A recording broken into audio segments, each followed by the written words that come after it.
ریاستی آئین اور ریاستی قوانین سے انحراف کی اجازت نہیں دی جائے گی۔ خط میں کہا گیا ہے کہ صوبائی حکومتیں سرکاری ملازمین کی لانگ مارچ میں عدم شرکت کو یقینی بنائیں، لانگ مارچ میں صوبائی حکومتیں آئین اور قانون کے مطابق عمل درآمد کریں، اور اس سب کے اندر ناظرین کرام جو اقدامات ہیں یہ بڑے امپورٹنس کے حامل ہو چکے ہیں، کیونکہ وفاقی حکومت نے لا اینڈ آرڈر برقرار رکھنے کے لیے تمام صوبائی چیف ایگزیکٹوز کو وفاقی حکومت کے احکامات براہ راست ماننے کا نوٹیفیکیشن جاری کر دیا ہے۔ اب یہاں پر ظاہری بات ہے کہ کوئی ایسے اقدامات جو اس لانگ مارچ کو روکنے کے حوالے سے اگر جاری کیے جاتے ہیں اور صوبے اگر ان احکامات کی تعمیل نہیں کرتے تو کیا اسے جواز بنا کر حکومتوں کو فارغ کر کے وہاں پر گورنر رول لگایا جا سکتا ہے؟ کیا اس پاسبلٹی کو رول آؤٹ کیا جا سکتا ہے؟ تو یہ جواب ہے نہیں، کیونکہ پاکستان تحریک انصاف کے اپنے سرکلز اس آرڈر کے بعد اس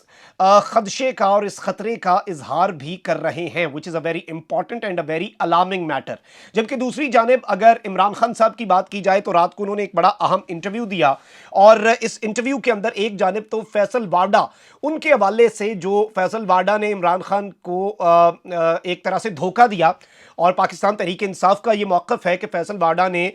پیٹھ میں چھرا گھونپا ہے عمران خان صاحب کی اور پارٹی سے انحراف کیا ہے، اور اس انحراف کی وجہ سے ان کی رکنیت بھی معطل ہو چکی ہے۔ تو آپ ذرا پہلے سنیں کہ فیصل وارڈا کے حوالے سے خان صاحب نے کیا کہا، پھر میں آپ کو D G I S I اور آئی ایس پی آر کی طرف سے جو پریس کانفرنس ہوئی ہے اس کا جو عمران خان صاحب کی طرف سے باضابطہ رسپانس دیا گیا ہے اس پر بھی بات کرتے ہیں۔ فرسٹ لسن واٹ خان صاحب ہیز ٹو سے اباؤٹ فیصل وارڈا۔ میں نے زندگی میں بڑے لوگوں کو بدلتے دیکھا ہے، جن کو میں اپنے قریب سمجھتا تھا، میں نے ان کی جب امتحان آیا تو میں نے ان کی دوسری سائڈ بھی دیکھی ہے۔ مجھے اس کے اوپر بہت افسوس ہوا جو اس نے کیا کل، میں بالکل ایکسپیکٹ نہیں کر رہا تھا،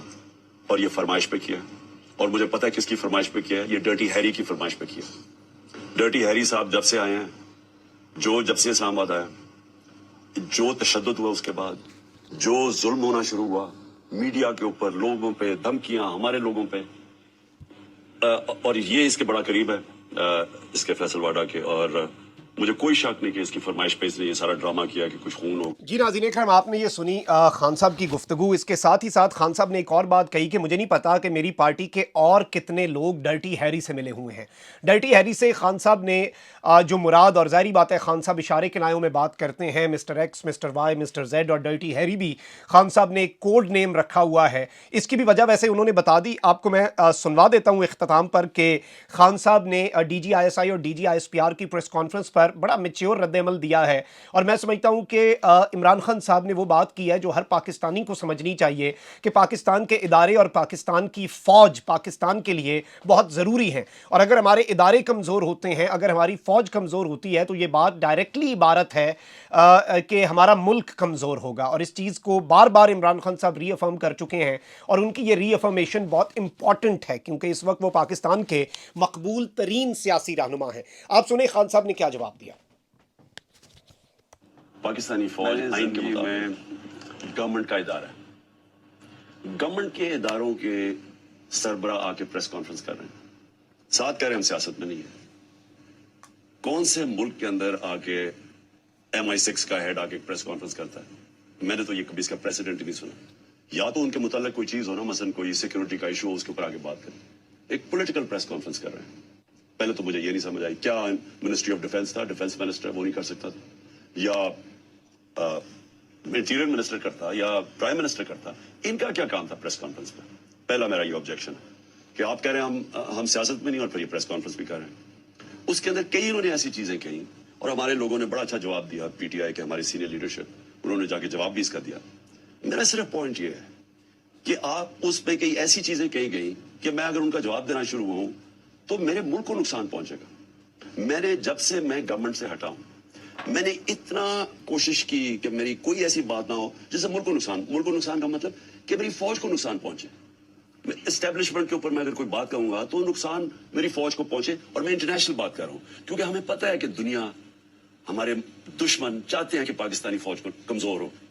ہمارے دشمن چاہتے ہیں پاکستانی فوج روگ آرمی، اور اس کے پیچھے بڑی دیر سے۔ جی ناظرین اکرام، آپ نے خان صاحب کی گفتگو سنی، اور ایک جانب تو خان صاحب نے پولیٹیکلی اس پریس کانفرنس پر اعتراض کیا، لیکن عمران خان صاحب نے سخت الفاظ کے اندر اس پریس کانفرنس کا جواب دینے کو بھی اوائڈ کیا، اور پاکستان کے اداروں اور پاکستان کی اسٹیبلشمنٹ کے ساتھ جو ایک براہ راست تصادم ہے اسے بھی ایک سٹیٹسمین ہوتے ہوئے عمران خان صاحب نے اوائڈ کیا ہے۔ اور میں یہ سمجھتا ہوں کہ ہر سیاستدان کو اس وقت سیاسی مفاد پر ملکی مفاد کو ترجیح دینی چاہیے۔ جیسے خان صاحب اس سے پہلے بھی 25 مئی کو بہت زیادہ اللہ نہ کرے خاکم بدہن ہمارے ملک میں کبھی خون خرابہ ہو، لیکن ہو سکتا تھا، عمران خان صاحب نے ملک کی خاطر وہ فیصلہ لیا۔ اور اب بھی عمران خان صاحب ظاہری بات ہے اپنے لانگ مارچ کو بار بار یہ بات کر رہے ہیں کہ پرامن ہوگا، اور یہ بات تو کل چلیں اس پریس کانفرنس میں بھی ہو گئی